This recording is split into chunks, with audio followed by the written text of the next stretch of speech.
नहमदुहु व नुसल्ली अला रसूलिल करीम अम्मा बाद बिस्मिल्लाहिर रहमानिर रहीम। अस्सलाम वालेकुम and I hope you all are fine. तो स्टार्ट करने जा रहे हैं अपने एक्सरसाइज 11.4 को। ये 3 गलत लिखा हुआ है क्योंकि लास्ट एक्सरसाइज जो हमने की वो भी एक्सरसाइज 3 थी, तो ये 3 नहीं है, ये 4 है। कंपोजिंग में थोड़ी सी मिस्टेक है तो इसको आप 4 कर लें। इंग्लिश वाली बुक में है, उर्दू वाली बुक में ऐसा कोई भी मिस्टेक नहीं है। तो एक्सरसाइज 4 है, 11.4 है, जिसमें हमें वर्ड प्रॉब्लम दी हुई है। वर्ड प्रॉब्लम हमने सॉल्व करनी है, तकरीबन 6 जो है हमारे पास वर्ड प्रॉब्लम है। सबसे पहले वाली को देख लेते हैं, बहुत ही इजी है।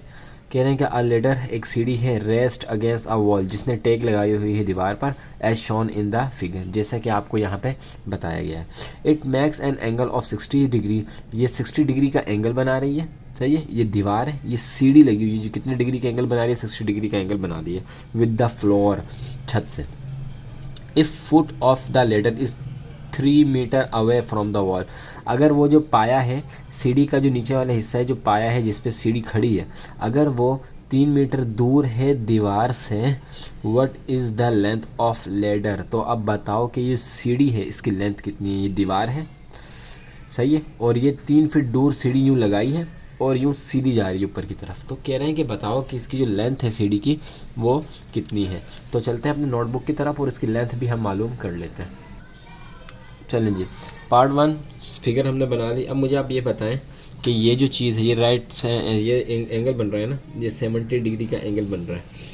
तो अगर हम यहाँ पे एक 90 डिग्री का एंगल ले लेते हैं, फॉर एग्जांपल हमने यहाँ पे ले लिया 90 डिग्री का एंगल जो कि यहीं पे बनेगा, तो ये दोनों एक लाइन में हो गए। ये हो गया हमारा बेस, ये हो गया हमारा परपेंडिकुलर। 90 डिग्री के सामने बिल्कुल हमारा जो होता है हेपाटिन्यूज़ होता है। 90 डिग्री के बिल्कुल सामने हमारा होता है हेपाटिन्यूज़। सही है, हमारे पास बेस आ गया, हमारे पास परपेंडिकुलर आ गया, हमारे पास हेपाटिन्यूज़ आ गया। अब वो कह रहे हैं कि सीढ़ी की जो लेंथ है ना, ये जो सीढ़ी है इसकी लेंथ बताओ। तो हमने मालूम क्या करना है, हेपाटिन्यूज़। हमें बेस दी हुई है, हेपाटिन्यूज़ मालूम करना है। तो कौन सा ऐसा हम फार्मूला है रेशो का वो लगाएं कि हमें ये मालूम हो जाए। तो हमें इन्होंने दी हुई है बेस, जो कि कितनी दी है, 3 मीटर। मालूम क्या करना है, लेंथ ऑफ लेदर जो कि कितनी है नहीं मालूम, वो मालूम करनी है। तो अगर हम यहाँ पे कॉस लगा लें, कॉस लगा लें, और एंगल क्या लेंगे कॉस का, 60 डिग्री। क्यों? क्योंकि इन्होंने यहाँ पे दिया हुआ है 60 डिग्री का कॉस का हमने एंगल लेना है। और एंगल हम ले लेते हैं कॉस का कितने का, 60 डिग्री। तो आप टेबल में देखें 60 डिग्री, अच्छा है, तो ये कॉस हमारा बराबर होता है बी अपॉन एच के, यानी कि बेस अपॉन एच के। तो कॉस 60 डिग्री, पेज नंबर 219 पे देखें, कॉस 60 डिग्री की जो हमारी वैल्यू आती है वो आती है 1/2। सही है, 1/2। और बी हमारे पास दिया हुआ है कितना, 3, और एच हमारे पास नहीं दिया हुआ। एच हमने मालूम करना है, एच हमने मालूम करना है।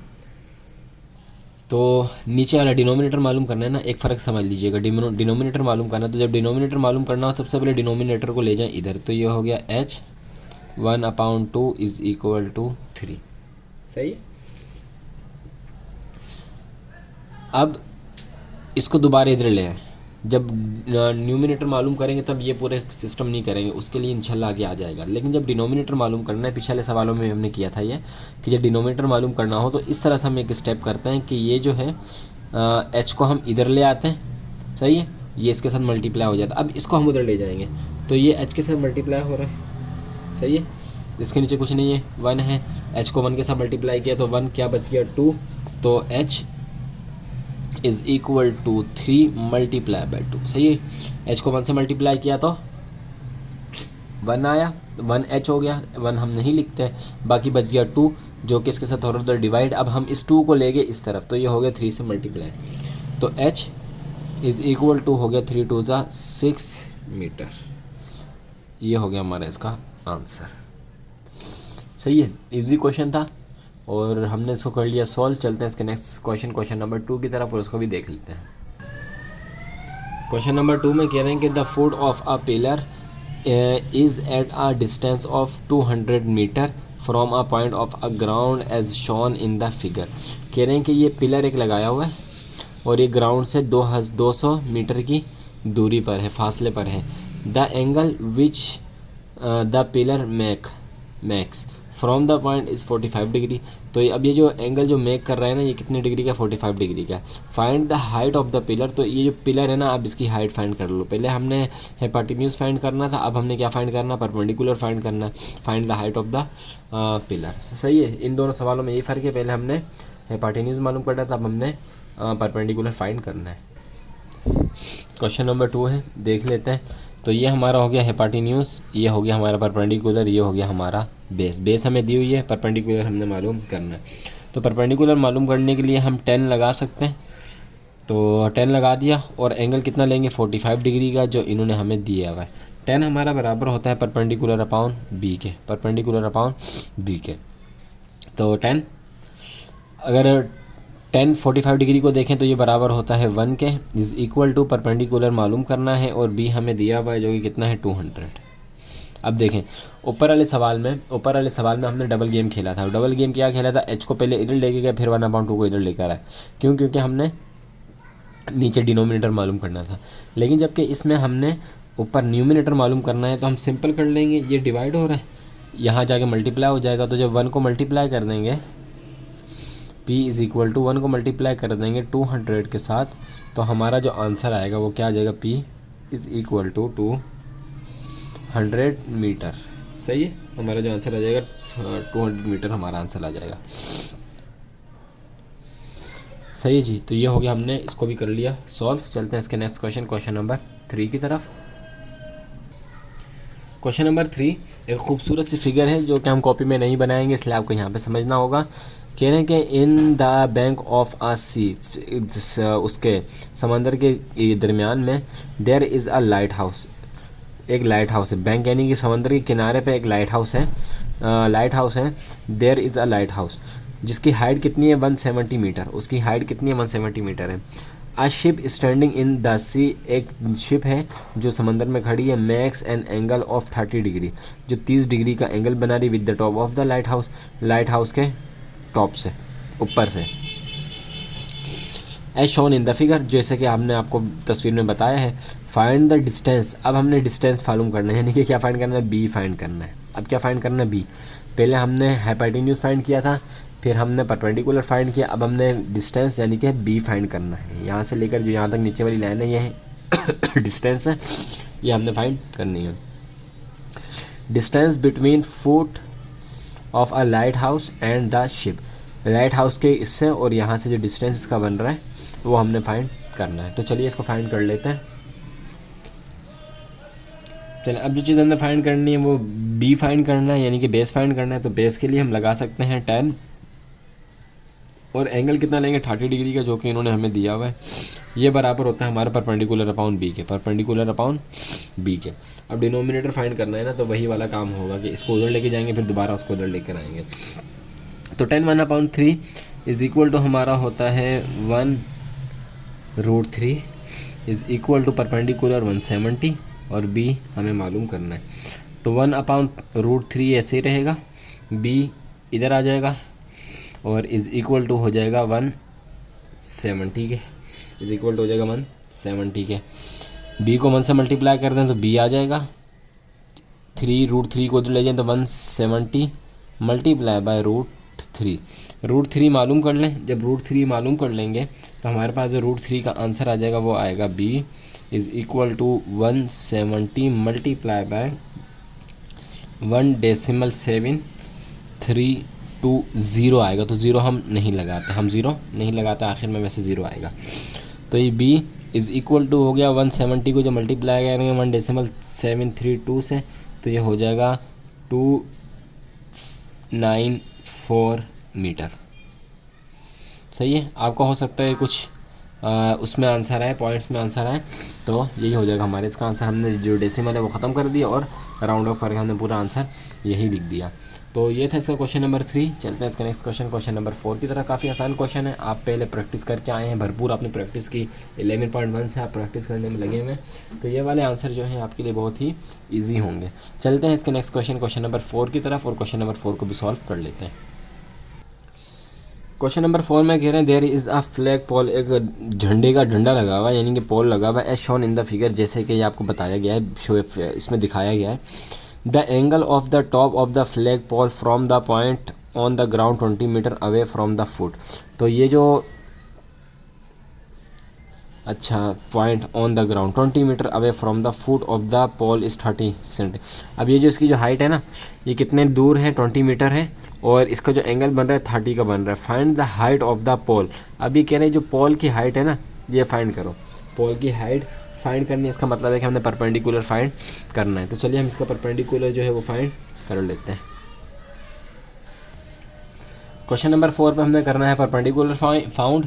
तो परपेंडिकुलर को फाउंड करने के लिए हमें यहाँ पे क्या चाहिए, पी नहीं दिया हुआ, दी क्या चीज़ हुई है, बेस। बेस कितनी दी हुई है, 173 मीटर की बेस दी हुई है। तो अगर हम यहाँ पे सोल्यूशन करने के लिए 10 लगा लें, 10, और डिग्री कितनी लगाएं, 30 डिग्री लगाएं, क्योंकि इन्होंने 30 डिग्री की ही है। और हमें इस 10 किसके बराबर होता है, पी अपॉन बी के बराबर होता है। तो न्यूमिनेटर फाइंड करना है। तो वो इतना लंबा मसला नहीं होगा कि इसको इधर ले जाओ फिर उसको इधर ले आओ, बल्कि डायरेक्ट इसके साथ हम कर लेंगे। तो 10 ये 1/√3 के इक्वल होता है, इज़ इक्वल टू पी, और बेस हमारी है 173। पी को अलग कर दें, इज़ इक्वल टू, और 173 मल्टीप्लाई हो जाएगा 1/√3 से। ये मल्टीप्लाई हो जाएगा 1/√3 से। बाकी इस तरफ पढ़ लेते हैं ताकि आपको खुला खुला और अच्छा अच्छा सा नज़र आए। आखिरी सवाल है, उसमें बोलेंगे कि इस कुछ नज़र नहीं आया। तो ये P 173 को मल्टीप्लाई कर दें 1 के साथ, तो हमारे पास हो जाएगा 173, और √3 का हमने आंसर पीछे निकाला था, जो कि हमने निकाला था क्या, 1.732। सही है, हमने इसका आंसर ये निकाला था, नहीं कि रूट सॉल्व किया था तो हमारा आंसर ये आया था। इन दोनों का आपस में डिवाइड कर दें तो हमारे पास 100 मीटर पूरा आ जाएगा। सही है। अगर आप इसमें ज़ीरो भी लगा लेते हैं या तो आपके पास 99.99.8 कुछ आंसर आएगा, तो उस 99 को हमने राउंड ऑफ करके क्या कर दिया, पूरा 100 कर दिया, तो ये हो जाएगा हमारा इसका आंसर। चलते हैं इसके नेक्स्ट क्वेश्चन, क्वेश्चन नंबर 4 की तरफ, और उसको भी सॉल्व कर लेते हैं। क्वेश्चन नंबर 5 को देख लेते हैं। कह रहे हैं कि a truck drives up 100 metre in line. एक ट्रक जो है वो 100 मीटर चढ़ाई पर चढ़ रहा है। The angle that the truck drives up, जो वो एंगल जिस पे ड्राइव कर रहा है ऊपर चढ़ते हुए ट्रक, वो 30 डिग्री का है। सही, एक पुल बना हुआ है 30 डिग्री के एंगल पे, as shown in the figure, जैसे कि तस्वीर में आपको बताया गया। How high did the truck rise vertically, तो कितनी हाइट जो है ये ट्रक वर्टिकली कन्फर्म जो है वो करता है। तो वर्टिकली कन्फर्म करता है, एक बात याद रखनी, क्या करता है, वर्टिकली कन्फर्म करता है। तो यहाँ पे हम जो है इसका मालूम करेंगे वो वर्टिकली हाइट, यानी कि हम इसका परपेंडिकुलर मालूम करेंगे। ये तो हाइपोटेन्यूस है, ये हमें दिया हुआ है, लेकिन हमने मालूम क्या करना है, हमने करना है परपेंडिकुलर मालूम करना है, जो कि वर्टिकली हमारी हाइट है। बेस मालूम नहीं करनी, हाइपोटेन्यूस हमें दिया हुआ है, तो हमने मालूम क्या करना है, परपेंडिकुलर मालूम करना है। तो चलिए इसको मालूम कर लेते हैं परपेंडिकुलर को। चलें जी, तो परपेंडिकुलर को मालूम करने के लिए हम दोबारा से साइन वाला लगा लेते हैं। सबसे पहले लिख लेते हैं कि h इन्होंने हमें दिया है कितना, 100 मीटर, और परपेंडिकुलर इन्होंने हमें नहीं दिया। तो परपेंडिकुलर मालूम करने के लिए 10 लगा लें, साइन लगा लेते हैं, जो कि इक्वल हो जाएगी किसके, 30 डिग्री। साइन का एंगल क्या होगा, 30 डिग्री का होगा।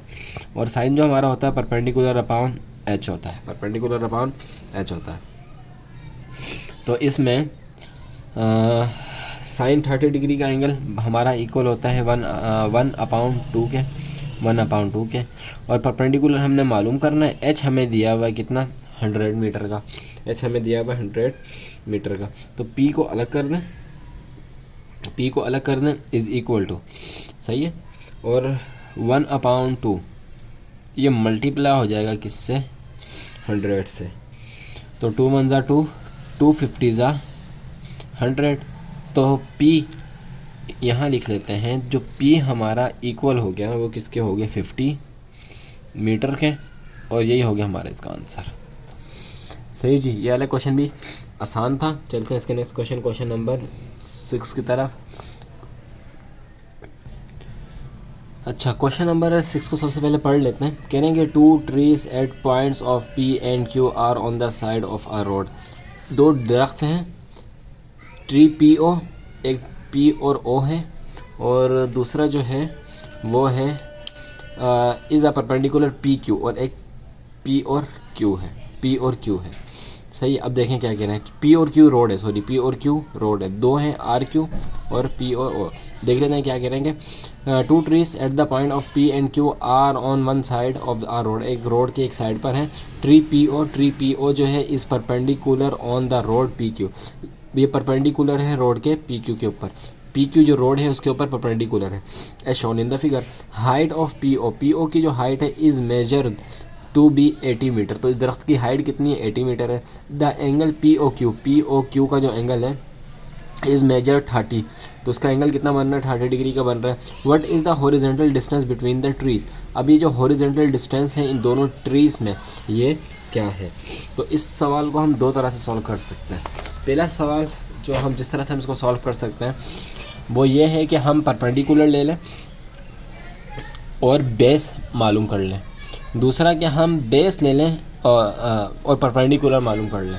तो दोनों तरीके से इस सवाल को हम सॉल्व करते हैं। आप बुक में देखें कि आपको कौन सा आंसर जो है बुक का दिया हुआ है। बहरहाल हम जो है इन दोनों तरीक़ों से जो इसको सॉल्व कर सकते हैं।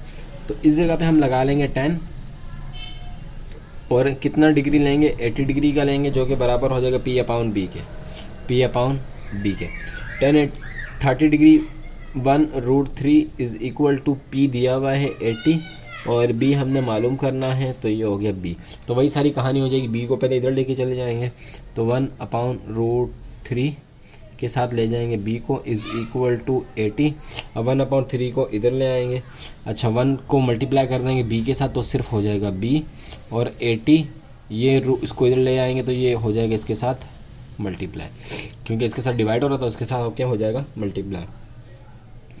तो b इज़ इक्वल टू 80, इसकी वैल्यू हमने अभी निकाली थी जो कि थी 1.732। 80 को इसके साथ मल्टीप्लाई कर देंगे तो ये हमारा आंसर आ जाएगा 128 128.62 मीटर। सही, एक आ गया हमारा आंसर ये। दूसरा, अगर हमने बेस हम ये रख लें और परपेंडिकुलर मालूम कर लें तो भी हम 10 लगा लेते हैं। तो 10 कितने डिग्री का लगाएंगे, 30 डिग्री का, is equal to P upon B. 30 degree का 10 कितने की इक्वल है, 1/√3 के, इज़ इक्वल टू 80। अच्छा, इज़ इक्वल टू पी, इसको पी कर लेते हैं, इज़ पी अपॉन 80। इसको यहाँ पे लेके आके मल्टीप्लाई कर लेंगे तो पी हो जाएगा अकेला, और 1/√3 मल्टीप्लाई हो जाएगा 80 से। 1 को 80 से मल्टीप्लाई कर लें तो सिर्फ 80, तो P upon P is equal to 80, और इसकी हमने वैल्यू पहले निकाली थी जो कि थे 1.732। इन दोनों को आपस में डिवाइड कर लें तो पी इज़ इक्वल टू हो जाएगा 46.2 के। तो ये हो जाएगा हमारा इसका आंसर। तो दोनों सूरतों में जो हमारा आंसर है वो थोड़ा सा चेंज आ रहा है, थोड़ा सा नहीं बल्कि बहुत ज़्यादा चेंज आ रहा है, तकरीबन आधे का फ़र्क पड़ रहा है। तो इस तरह से जो है हम इसका दोनों तरह से इसको सॉल्व कर सकते हैं। अब आप कमेंट में बताएं कि आपकी बुक में जो आंसर लिखा हुआ है वो ये वाला लिखा हुआ है या ये वाला लिखा हुआ है। इस एक्सरसाइज के साथ साथ अल्हम्दुलिल्लाह हमारी बुक की तमाम एक्सरसाइजेज़ होगी कंप्लीट। सिर्फ रिव्यू एक्सरसाइजेज़ कुछ रहती हैं जो इस यूनिट की जो है इंशाल्लाह नेक्स्ट वीडियो में आ जाएगी। बाकी यूनिट्स को भी है इंशाल्लाह हम आहिस्ता आहिस्ता करते रहेंगे। तो आपके इम्तिहान भी करीब हैं, ज़बरदस्त तरीके से तैयारी करें, अच्छी तरह से तैयारी करें और दुआओं में याद रखें। कमेंट ज़रूर दिया करें, अप्रिशिएट ज़रूर किया करें, ताकि हम और आपके लिए मज़ीद इस तरह की वीडियोस बनाते रहें। मिलते हैं नेक्स्ट वीडियो में, तब तक अपना ख्याल रखिएगा, हमें दुआ में याद रखिएगा। अल्लाह हाफ़िज़।